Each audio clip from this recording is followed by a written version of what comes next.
ഇന്നത്തെ video is all about my Pondicherry vlog and 2 ദിവസം കൊണ്ട് നിങ്ങൾക്ക് എവിടെയൊക്കെ കാണാൻ പറ്റും എന്നുള്ളതും ഞാൻ ഇൻക്ലൂഡ് ചെയ്തിട്ടുണ്ട്. സോ ഫസ്റ്റ് ഡേ എത്തിയ പാടെ നമ്മൾ റൂമിൽ ചെക്ക് ഇൻ ചെയ്തു, ഫ്രഷ് ആയിട്ട് നമ്മൾ നേരെ പോയത് ഫ്രഞ്ച് കോളനിയിലോട്ടാണ്. ആൻഡ് ഇത് ഫ്രഞ്ച് കോളനിയുടെ അകത്തുള്ള ഒരു മാർക്കറ്റ് ഏരിയ ആണ്. അപ്പോൾ നിങ്ങൾക്ക് കുറേ പർച്ചേസ് ചെയ്യാനുണ്ടെങ്കിൽ ഇതൊരു നല്ലൊരു സ്പോട്ടാണ്. എന്നിട്ട് നേരെ കുറേ ഫോട്ടോസും വീഡിയോസൊക്കെ എടുക്കാൻ പോയി. കാരണം ഫ്രഞ്ച് കോളനി എന്ന് പറഞ്ഞു കഴിഞ്ഞാൽ ഒരിക്കലെങ്കിലും നിങ്ങൾ കണ്ടിരിക്കേണ്ട ഒരു സ്ഥലമാണ്. ആൻഡ് അതിൻ്റെ അകത്തൊരു ലൈവ് ആർട്ട് മ്യൂസിയം ഉണ്ട്. ഇതാണത്. ഇതിൻ്റെ അകത്ത് എല്ലാ സ്റ്റേറ്റ്സിലെയും ഓരോ പ്രതിമകൾ ഉണ്ടാക്കി വെച്ചിട്ടുണ്ട്. അതിൽ കേരള കണ്ടപ്പോൾ നമുക്ക് വല്ലാത്തൊരു ഹാപ്പിനെസ് ആയിരുന്നു. ഇതിൻ്റെ ടോപ്പ് ഫ്ലോറിലോട്ട് കയറി കഴിഞ്ഞാൽ വേൾഡ് ഫേമസ് ആയിട്ടുള്ള കുറേ ആർട്ടിൻ്റെയും അതുപോലെ തന്നെ ഫേമസ് പേഴ്സണാലിറ്റീസിൻ്റെയും ഒക്കെ ലൈവ് ആർട്ടുകൾ ഉണ്ടാക്കി വെച്ചിട്ടുണ്ട് കേട്ടോ. ലൈവ് ആർട്ട് എന്ന് പറയുമ്പോൾ നമ്മൾ അതിനെ തൊട്ട് കഴിഞ്ഞ് കഴിഞ്ഞാൽ അതിന് ജീവനുള്ള പോലെ നമുക്ക് ഫീൽ ചെയ്യുന്നതാണ് ലൈവ് ആർട്ട് എന്ന് പറയുന്നത്. ഇത് ഈ വീഡിയോയിൽ സായിബാബനെ നമ്മൾ ടച്ച് ചെയ്യുമ്പോൾ സായിബാബ അതിൽ ബ്ലിങ്ക് ചെയ്യുന്നുണ്ട് ഐസ്. സത്യം പറഞ്ഞാൽ ഇതൊന്ന് തൊട്ട് ബ്ലിങ്ക് ചെയ്തപ്പോൾ ഞാൻ ഒന്ന് പേടിച്ചു പോയി.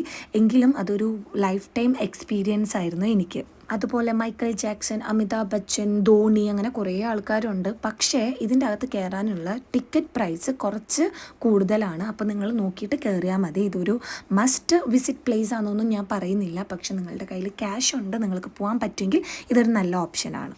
ഈ മ്യൂസിയത്തിൻ്റെ അകത്ത് ഒരു 1 hour സ്പെൻഡ് ചെയ്തിട്ട് നമ്മൾ നേരെ പോയത് ഫുഡ് കഴിക്കാനാണ്. ഫ്രഞ്ച് കോളനിയുടെ അകത്ത് തന്നെ ഒരു മലയാളി റെസ്റ്റോറൻറ്റ് ഉണ്ട്. അവിടെ ഒരു അടിപൊളി ചിക്കൻ ബിരിയാണി കഴിച്ചിട്ട് നമ്മൾ നേരെ പോയത് ഫ്രഞ്ച് കോളനിയുടെ എൻഡിലുള്ള റോക്ക് ബീച്ചിലോട്ടാണ്. സോ നിങ്ങൾ ഫ്രഞ്ച് കോളനിയുടെ അകത്ത് തന്നെ റൂം എടുക്കാൻ ശ്രദ്ധിച്ചു കഴിഞ്ഞ് കഴിഞ്ഞാൽ അവിടെ നിന്ന് നിങ്ങൾക്ക് എല്ലാം ഈസി ആയിട്ട് ആക്സസ് ചെയ്യാൻ പറ്റും. പോണ്ടിച്ചേരി എത്തി ചെക്ക് ഇൻ ചെയ്ത പാടെ നമ്മൾ മിസ് ഔട്ട് ആയ ഒരു കാര്യമുണ്ട്. നമ്മൾ നേരെ പോയത് ബൈക്ക് റെൻ്റൽ സർവീസിലോട്ടാണ്. 350 to 400 rupees നമുക്ക് ബൈക്ക് റെൻ്റൽ സർവീസസ് അവൈലബിൾ ആണ്.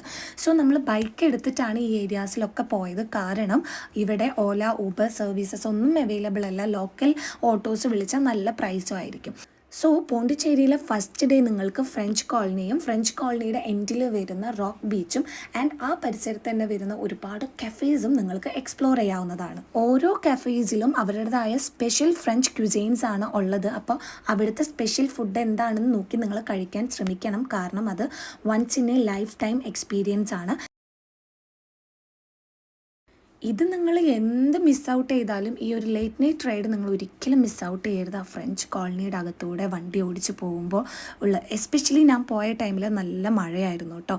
സോ പോണ്ടിച്ചേരിയുടെ നെക്സ്റ്റ് വ്ളോഗായിട്ട് ഞാൻ ഓടി വരാം. അപ്പോൾ ലൈക്ക് ചെയ്യുക, ഷെയർ ചെയ്യുക, കമൻറ്റ് ചെയ്യുക ആൻഡ് ബൈ ബൈ.